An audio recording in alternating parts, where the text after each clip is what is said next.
ఒళ్లంతా టాటూలు వేసుకుని చూద్దాం రండి. పూర్తి వివరాలకు చదవండి రేపటి సాక్షి దినపత్రిక.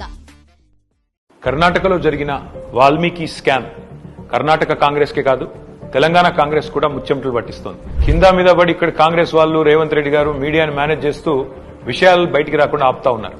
కానీ ఆ మబ్బులు కూడా తప్పకుండా 4-5 రోజుల్లో విడిపోతాయని నేను అనుకుంటాను.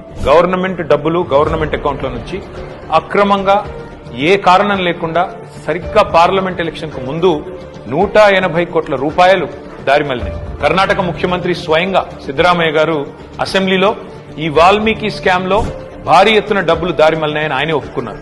అందులో హైదరాబాద్ లోని 9 బ్యాంక్ అకౌంట్లకి 45 కోట్ల రూపాయలు ట్రాన్స్ఫర్ చేశారు. దీని మీద ఎంక్వైరీ మొదలు కాగానే ఏమైందో ఏమో తెలియదు కానీ వాల్మీకి కార్పొరేషన్ అకౌంట్ సూపరింటెండెంట్ ఆఖరికి ఆత్మహత్య చేసుకున్నాడు. ఇవాళ ఆయన కుటుంబం రోడ్డున పడే పరిస్థితి. బ్యాంక్ అధికారులతో సహా 11 మందిని ఈడీ అరెస్ట్ చేసింది.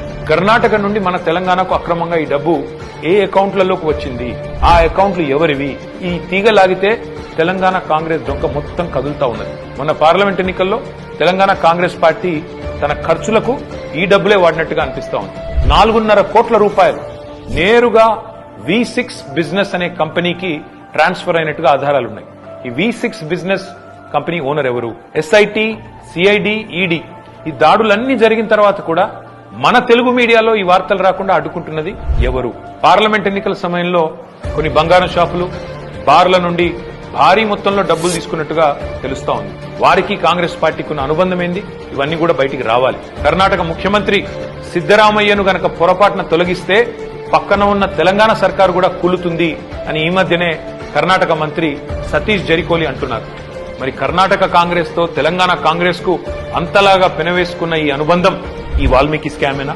ఈ వాల్మీకి స్కామ్ లో భారీ మొత్తంలో వాటా తెలంగాణ కాంగ్రెస్ నాయకులకు కూడా చేరిందని ఆధారాలు దొరికినా ఈడీ ఎందుకు మౌనంగా ఉంటుంది? అసలు తెలంగాణ కాంగ్రెస్ నాయకుల మీద దర్యాప్తు జరగకుండా రక్షిస్తున్నది ఎవరు?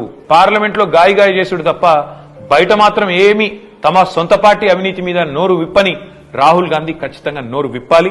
ఈ వాల్మీకి కార్పొరేషన్ గుట్టు విప్పాలని చెప్పి నేను డిమాండ్ చేస్తాను.